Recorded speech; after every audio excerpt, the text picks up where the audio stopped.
Oke, sekali lagi shalom. Ya, hari ini kita luar biasa ya, memuji Tuhan dengan luar biasa. Kita bersuka cita, ya kita percaya bahwa kita lakukan semua itu untuk Tuhan. Amin. Oke, pagi hari ini jadwal saya dijadwal oleh hambanya beliau untuk kita semua para mentor melibatkan diri untuk melayani, menyampaikan kebenaran firman Tuhan. Dan hari ini saya kena jadwalnya.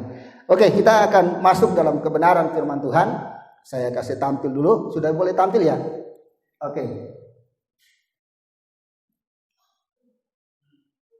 Ya, hari ini saya mau pengen sampaikan karena situasi dan keadaan saat ini, maka perlu ada sikap. Ya, nanti saya akan sampaikan beberapa hal. Ya, ini berkaitan dengan sikap orang percaya di masa yang baru. Ya, hari ini kita sedang mengalami situasi sulit. Ya, bukan cuma kita, ya, tetapi semua. Bahkan saya baca di media sosial, semua dunia masuk dalam masa yang baru. Ya, kalau 3 bulan, 4 bulan yang lalu kita diperhadapkan dengan suatu masalah, yaitu terjadinya virus. Ya, kemudian virus itu berpindah-pindah negara seperti itu. Nah, Indonesia dalam bulan yang keempat ini, bulan yang kelima, kemudian pemerintah mengeluarkan suatu aturan, yaitu namanya new normal. Ya, itu artinya kita sedang masuk dalam masa yang baru. Nah, masa yang baru ini nanti kita akan melihat ada sikap-sikap yang harus kita hindari dan ada sikap-sikap sebagai orang percaya yang harus kita lakukan. Nah, jadi pagi hari ini saya akan sampaikan firman Tuhan dengan sebuah tema atau sebuah judul adalah sikap orang percaya di masa yang baru. Oke, kita akan baca firman Tuhannya, ya. Kita akan baca sama-sama. Kita akan buka Alkitab. Yang masih bisa lihat Alkitab, kita akan buka dalam 1 Korintus pasal yang ke-10. Saya sudah tulis sih. 1 Korintus pasal yang ke-10 ayat yang ke-11. Oke, saya akan baca ayat ini ya, karena sudah ada. Lihat Bapak Ibu, lihat di belakang, saya akan baca ayat ini. 1 Korintus pasal yang ke-10 ayat yang ke-11. Demikian bunyi firman Tuhan, semuanya ini telah menimpa mereka, yaitu telah menimpa bangsa Israel, sebagai contoh dan dituliskan untuk menjadi peringatan bagi kita yang hidup pada waktu di mana zaman akhir telah tiba. Sekali lagi saya bacakan ayat ini. Semuanya ini telah menimpa mereka, yaitu bangsa Israel, sebagai contoh dan dituliskan untuk menjadi peringatan bagi kita yang hidup pada waktu di mana zaman akhir telah tiba. Bapak Ibu jemaat yang diberkati oleh Tuhan, kalau melihat ayat ini adalah sebuah sejarah yang dicatat ketika bangsa Israel keluar dari tanah Mesir dan mereka diperhadapkan dengan masa yang baru. Ya, ketika mereka ada di tanah Mesir, ya, mereka mengalami situasi yang aman-aman saja, situasi yang baik-baik saja, tidak ada masalah. Ya, situasinya baik-baik. Ya, walaupun di Mesir mereka dipekerjakan paksa, ya, harus bekerja. Istilahnya gini, kalau nggak bekerja nggak boleh makan. Jadi bangsa Israel mereka mengalami hal seperti itu. Jadi mereka enak, makan 1 hari bisa lebih dari 3 kali. Enak, mereka menikmati hidup yang enak. Tetapi ketika Tuhan mengirim pemimpin, yaitu Musa, untuk membawa mereka keluar dari Mesir, mereka mengalami masa yang baru. Nah, ada masa yang baru, yaitu sikap yang salah. Sikap yang salah yang dilakukan oleh bangsa Israel yang tidak boleh kita ikuti. Sikap yang pertama kita akan lihat. Oke, ini adalah sikap salah di masa yang baru. Jadi sikap yang salah di masa yang baru yang dilakukan oleh bangsa Israel dan tidak boleh kita lakukan saat ini. Walaupun saat ini kita sedang mengalami masa yaitu new normal, masa yang baru.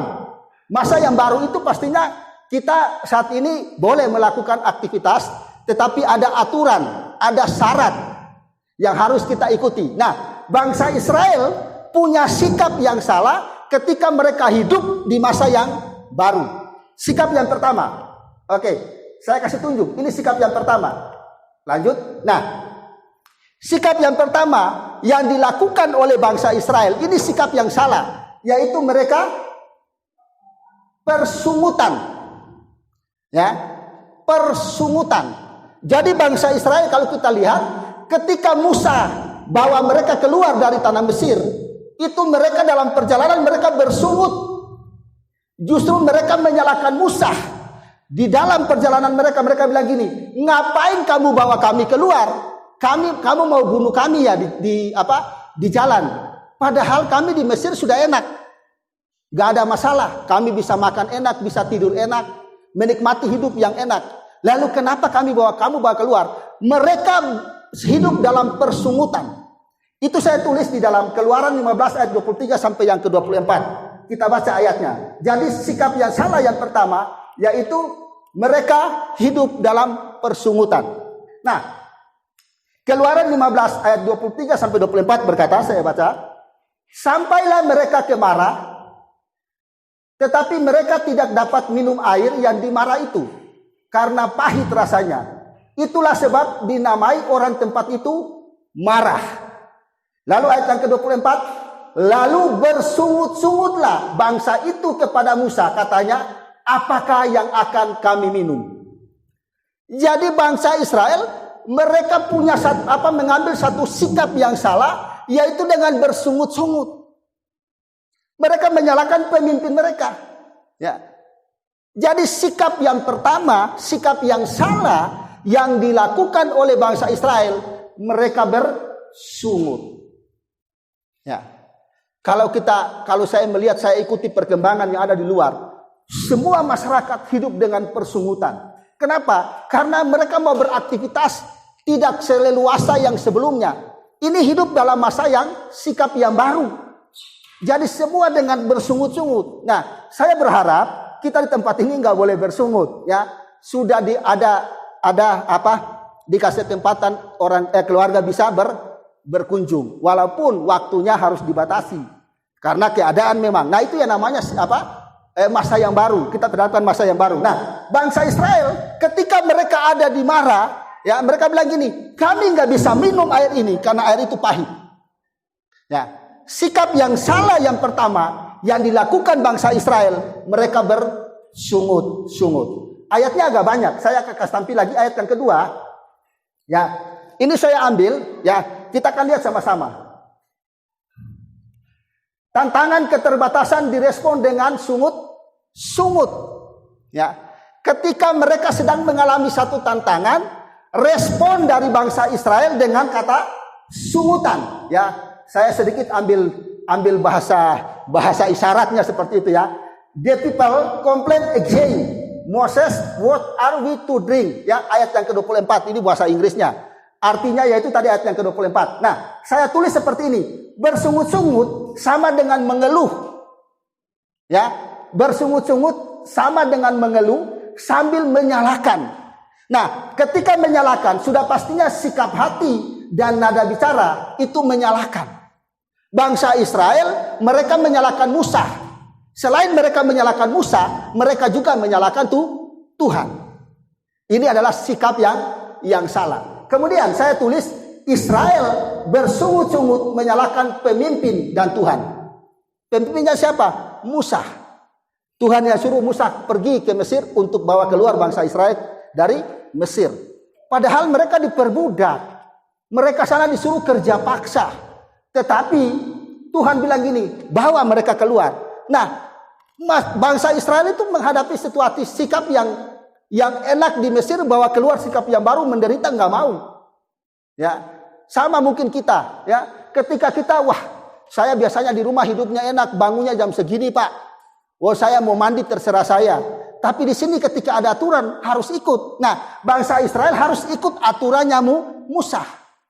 Gitu. Tapi respon yang dilakukan bangsa Israel, mereka bersungut-sungut. Sikap yang pertama yang dilakukan oleh bangsa Israel yaitu persungutan.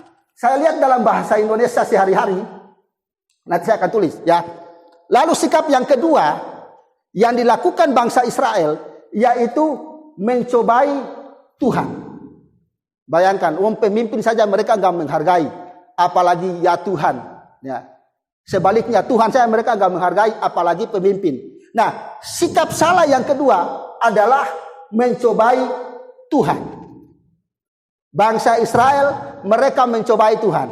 Keluaran 17 ayat 1 sampai 2, kemudian pasal yang ke-7. Ayatnya agak banyak.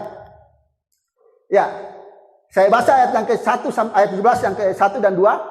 Kemudian berangkatlah segenap jemaah Israel dari padang gurun Sin, berjalan dari tempat persinggahan ke tempat persinggahan, sesuai dengan titah Tuhan, lalu berkemahlah mereka di Rafidim. Tetapi di sana tidak ada air untuk diminum bangsa itu. Lalu kemudian kita lihat ayat yang kedua. Jadi mulailah mereka itu bertengkar dengan Musa. Kata mereka, berikanlah air kepada kami, supaya kami dapat minum. Tetapi Musa berkata kepada mereka, mengapa kamu bertengkar dengan aku? Mengapa kamu mencobai Tuhan? Terjadi di Rafidim ketika pertama sekali Musa mengatakan bangsa Israel mencobai Tuhan. Jadi ketika mereka sudah bersungut, sikap yang kedua, mereka mencobai Tuhan. Ya. Saya baca di bahasa Indonesia sehari-hari seperti ini. Ayat yang ke-7 ya, sebelum kita masuk, ayat yang ke-7, dinamailah tempat itu Masa dan Meriba, oleh karena orang Israel telah bertengkar dan oleh karena mereka telah mencobai Tuhan dengan mengatakan, adakah Tuhan di tengah-tengah kita atau tidak? Ya, dalam bahasa Indonesia sehari-hari dituliskan seperti ini. Dalam bahasa Indonesia sehari-hari, tempat itu dinamakan Masa karena di tempat itu orang Israel mencobai Tuhan. Kemudian mereka bertanya, apakah Tuhan menyertai kita atau tidak? Tempat itu juga dinamakan Meriba karena tempat itu orang Israel mengomel. Jadi bukan saja mereka mencobai Tuhan, ada kata mengomel. Ya, ini adalah sikap yang salah. Harusnya mereka bersyukur karena Tuhan bawa mereka keluar dari tempat perbudakan. Harusnya mereka bersyukur karena Tuhan bawa keluar mereka dari penderitaan. Tetapi justru malah mereka mengomel. Ini dalam bahasa Indonesia sehari-hari. Jadi bukan cuma kata sungutan, ada kata ngomel. Ya, makanya tempat ini jangan suka mengomel. Gak boleh, ya.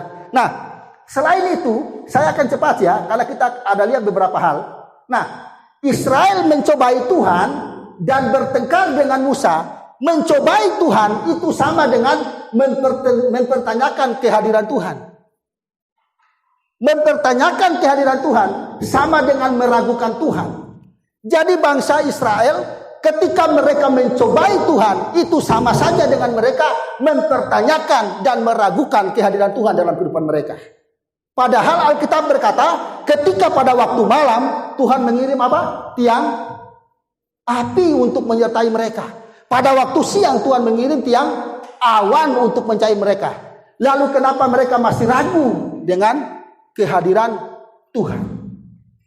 Ini yang dilakukan oleh bangsa Israel. Bangsa Israel bertengkar dengan Musa, pemimpin bangsa, yaitu menyakiti hati Tuhan.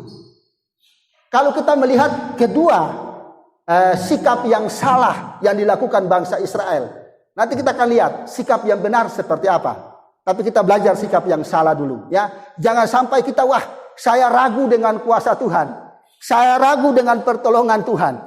Bapak Ibu, saya minta maaf kemarin saya tulis kelahiran anak saya salah, Pak. Saya minta harusnya tanggal 19 Juli, saya tulis tanggal 19 Agustus. Saya minta maaf. Jadi satu gang di RT saya mereka japri, Pak Yo, tanggal ini baru tanggal 8 kok sudah tanggal 19. Saya bilang, loh kenapa Pak? Kayaknya tulisannya salah, terus difoto. Wah iya salah, saya minta maaf, lalu saya sebarkan di grup. Minta maaf, tulisannya salah, ya. Nah, kemudian ada yang kirim ke saya, mentor dari sini. Wah ini tanggal 19 belum ada, sudah kamu tulis. Ya saya bilang maaf, mungkin terlalu banyak pikiran. Nah saya kesaksian sedikit. Waktu anak saya lahir tanggal 19 Juli waktu itu, saya nggak tahu anak saya ini yang kedua ini kenapa ya. Jadi dia betul-betul menyiksa ibunya. menyiksa istri saya. Jadi jam 6 sore itu istri saya udah sakit-sakitnya minta ampun. Jadi istri saya bilang gini, "Pak, kok ini ada yang kedua ini kok sepertinya sakitnya minta seperti itu ya, minta ampun sakitnya." Lalu saya bilang lagi, "Mana? Ayo Pak, kita ke klinik." Lalu sudah bawa ke klinik. Saya nggak mau pakai Grab, langsung pakai kendaraan aja. Bertiga goncengan. Yang anak saya yang pertama depan, istri saya di belakang saya. Jadi bertiga kita berangkat. Sampai di klinik itu, sampai istri saya sampai nangis-nangis, sudah nggak kuat. Kenapa saya hanya dalam situasi seperti itu saya tenang, saya baik-baik saja, karena saya tidak pernah meragukan kuasa Tuhan. Ya, saya tenang-tenang saja. Jadi istri saya itu di tempat tidur itu sudah, "Aduh deh, kok kamu kok seperti ini deh, oh jangan gitu deh," sampai gitu-gitu. Saya teleponan sama keluarga, "Ya gini. Istri lupa aku papa kayak gitu," suruh elus-elus pinggangnya lah, semua itu. Saya pikir ya sudah. Kemudian itu terasa mau melahirkan jam 6 sore. Bayangkan di prosesnya melahirkannya jam 12.45. Berarti sudah pagi. Sudah mau jam 1 malam hari Minggu paginya. Jadi waktu itu bidan yang ngurus istri saya itu 2 orang. Mereka bilang itu, "Anak saya ini lucu. Maaf, kepalanya sudah keluar kalau istri saya tenaganya habis, kepalanya masuk lagi." Waduh, ya gitu. Mau keluar, masuk lagi. Ada kalau 5 kali. Saya di pinggir tuh saya dalam hati, waduh kok bisa kayak gini ya. Sudah keluar, saya udah, wah puji Tuhan kepalanya udah keluar. Istri saya tenaganya habis, kepalanya masuk lagi. Wah, saya bilang gini. Lalu saya bisik sama istri saya, "Kamu pokoknya harus kuat." "Iya Pak." Lalu saya bilang di bidan, "Bu, kira-kira ini solusinya apa?" "Kita pasang infus dulu Pak." Dipasang. Kemudian pakai itu juga untuk tenaga, pakai oksigen, pasang. Saya dalam hati loh, sudah jam 12 malam kok belum. Lagi itulah, karena ya itulah hamba Tuhan. Saya nggak pernah meragukan kuasa Tuhan. Saya balik kamar terus saya berdoa, "Tuhan, tolong Tuhan," saya berdoa gitu. Yang saya kurang lebih itu 4 kali saya berdoa. Yang terakhir saya bilang ini yang terakhir kali saya minta pertolongan Tuhan. Ketika saya datang ke sana, bidan bilang gini, "Pak, ayo Bu yang kuat, Bu yang kuat." Terus bidannya bilang gini, "Kayaknya ini harus dioperasi Pak." Saya bilang, "Oh dok, Bik, wong jenengan profesional kok," saya bilang gitu. Saya nggak ada rasa kecewa, rasa takut, tapi dalam hati saya cuma berharap sama Tuhan. Saya berdoa yang ketiga, saya balik ke kamar, saya berdoa, lalu saya balik lagi ke tempat kamar itu bersalin. Baru sampai di pintu, saya lihat anak saya nangis. Wek. Dalam hati saya, puji Tuhan. Ya, gitu. Kenapa saya nggak takut? Kenapa saya sebegitu kuat? Karena saya tidak pernah meragukan kuasa Tuhan. Kalau kita percaya sama Tuhan, artinya jangan sampai kita meragukan kuasa Tuhan. Ya, Tuhan pasti menolong. Hanya orang yang berharap sama Tuhan yang tidak pernah meragukan kuasa Tuhan. Bangsa Israel, ketika mereka dibawa keluar, mereka mempertanyakan kehadiran Tuhan. Ya, jadi ada sikap yang salah. Yang kedua, mereka mencobai Tuhan. Lalu yang ketiga, kita melihat yang ketiga, ya, melupakan kebaikan Tuhan. Ini sikap yang salah. Bangsa Israel melupakan kebaikan Tuhan. Ini ayatnya, kita akan baca ayatnya. Ya, pada waktu itu Musa bersama-sama dengan orang Israel menyanyikan nyanyian ini bagi Tuhan, yang berbunyi, "Baiklah aku menyanyi bagi Tuhan, sebab ia tinggi luhur, kuda dan penanggungnya dilemparkannya ke dalam laut." Mereka ini sedang memuji Tuhan, Bapak Ibu. Jadi ini ayat yang pertama itu mereka memuji Tuhan, memuliakan Tuhan. Tapi kita perhatikan, ya, ayat yang ke-21 dituliskan, "Dan menyanyilah Miriam memimpin mereka, menyanyilah bagi Tuhan, sebab ia tinggi luhur, kuda dan penanggungnya dilemparkannya ke dalam laut." Mereka memuji Tuhan, meninggikan Tuhan, bersorak-sorai meninggikan Tuhan. Tapi perhatikan ayat yang ke-24 Bapak Ibu. Ayat yang ke-24 berkata, "Lalu bersungut-sungutlah bangsa itu kepada Musa, kata mereka, 'Apakah yang akan kami minum?'" Bangsa Israel terlalu cepat melupakan kebaikan Tuhan. Kalau kita lihat dari ayat 21 ke ayat yang ke-24, cuma lewat 2 ayat. 22 dan 23. Tetapi ketika ayat 21 mereka memuji Tuhan, Ayat yang ke-24, mereka kembali bersungut-sungut. Itu artinya apa? Mereka cepat melupakan Tuhan. Jangan sampai kita terlalu cepat melupakan kebaikan Tuhan. Ya, kalau hidup kita kuat, kalau hidup kekristenan kita ini kuat, kita nggak akan pernah lupa kebaikan Tuhan dalam kehidupan kita. Oh, kita ingat, oh mungkin 2 tahun, 1 tahun yang lalu Tuhan menolong saya. Jangan, ya. Artinya jangan sampai kita cepat melupakan kebaikan Tuhan. Bangsa Israel terlalu cepat melupakan kebaikan Tuhan. Kita perhatikan. Saya tulis seperti ini. Israel begitu mudah bersungut dan mempertanyakan Tuhan. Penyebabnya apa? Mereka mudah melupakan kebaikan Tuhan. Ya. Terlalu mudah melupakan kebaikan Tuhan. Jangan, ya. Tuhan kita adalah Tuhan ya dan amin. Dia adalah Alfa dan Omega, yang awal dan yang akhir. Itu artinya apa? Dia akan berjanji untuk terus menyertai kehidupan kita. Dan akhirnya saudara-saudaraku, apa yang baik itulah yang kita ingat. Ingatnya apa? Penyertaan Tuhan dalam kehidupan kita. Bangsa Israel cepat melupakan kebaikan Tuhan. Tetapi kita di tempat ini tidak akan gampang kita melupakan kebaikan Tuhan. Amin. Kita selalu ingat apa yang Tuhan nyatakan dalam kehidupan kita. Kemudian kita akan lihat, ketika kita sudah belajar dengan sikap yang salah di masa yang baru, bangsa Israel mereka bersungut, bangsa Israel mereka mencobai Tuhan. Kemudian bangsa Israel mereka cepat melupakan kebaikan Tuhan. Lalu saya mau pengen kita hari ini, orang-orang percaya, kita yang hidup di dalam Tuhan, kita akan melakukan apa yang benar, sikap yang benar di masa yang baru. Sikap yang benar di masa yang baru yang pertama. Kita akan lihat sikap yang benar di masa yang baru.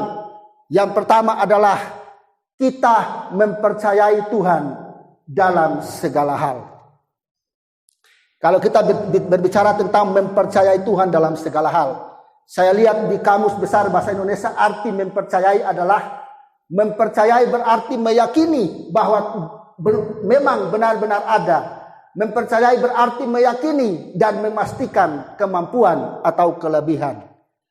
Bapak Ibu yang diberkati oleh Tuhan, ketika kita mempercayai kehidupan kita sepenuhnya sama Tuhan, itu artinya kita tidak pernah meragukan kemampuan Tuhan. Kita mempercayai kehidupan kita kepada Tuhan, itu artinya kita sedang percaya kuasa Tuhan lebih besar dalam kehidupan kita. Ketika kita belajar untuk mempercayai kehidupan kita sepenuhnya sama Tuhan, maka jangan pernah ragu, pasti Tuhan akan menyertai kehidupan kita. Jadi sikap yang benar di masa yang baru adalah mempercayai Tuhan dalam segala hal. Saya minta pemain musik maju ke depan. Coba kita nyanyikan sebuah pujian mengatakan, saat ku tak melihat jalanmu, saat ku tak mengerti rencanamu, namun tetap ku pegang janjimu, pengharapanku hanya pada lalu apa? Hatiku main D aja, D. Saat ku tak melihat jalanmu, saat ku tak mengerti rencana, namun tetap ku pegang janjimu, pengharapanku hanya padamu. Hatiku percaya, hatiku percaya, hatiku percaya, hatiku percaya, hatiku percaya, selalu ku percaya. Mempercayai Tuhan dalam segala hal, itu artinya gini, walaupun kita belum tahu, kita percaya bahwa Tuhan pasti menolong. Ya. Lalu sikap hati yang kedua, kita melihat Sikap hati yang kedua adalah berseru kepada Tuhan. Berseru. Ketika ada masalah, kita harus datang kepada Tuhan, berseru kepada Tuhan. Ya. Keluaran 15 ayat yang ke-25. Lalu saya lihat kata berseru artinya apa? Berseru artinya memanggil dengan suara yang nyaring dan menarik perhatian Tuhan. Saya cukup senang dengan sebuah ayat dalam 2 Tawarik pasal yang ke-33 ayat yang ke-11 sampai yang ke-12. Ketika Manase dia sudah dalam kondisi terdesak, ya, dalam kondisi terdesak, firman Tuhan mengatakan ini, dia berusaha melunakkan hati Tuhan. Ya. Nah, mungkin kita dalam kondisi terdesak, kita punya persoalan, kita punya masalah, ya. Tetapi saya mau katakan ketika kita berseru kepada Tuhan, memanggil kepada Tuhan, maka kita percayakan kehidupan kita sepenuhnya sama Tuhan. Tuhan pasti mendengarkan setiap seruan kita kepada Tuhan. Sikap yang kedua, kita berseru kepada Tuhan. Ya, berseru kepada Tuhan. Lalu sikap yang terakhir, yang ketiga, yaitu perbanyak mengucap syukur. Ya, sebuah lagu mengatakan gini, main G. Besar, mari kita semua bangkit berdiri. Anugerahmu melimpahkan,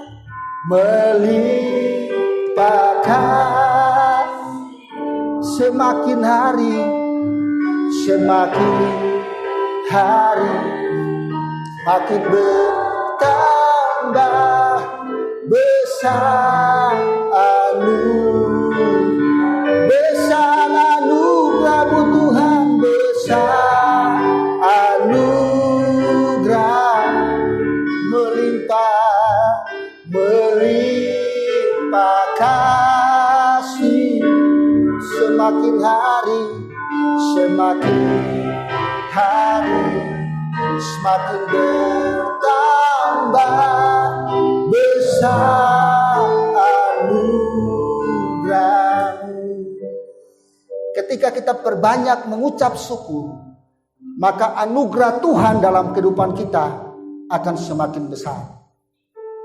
Tetapi ketika kita tidak pernah mengucap syukur, maka saya katakan saat ini, Tuhan tidak akan pernah datang kepada kita.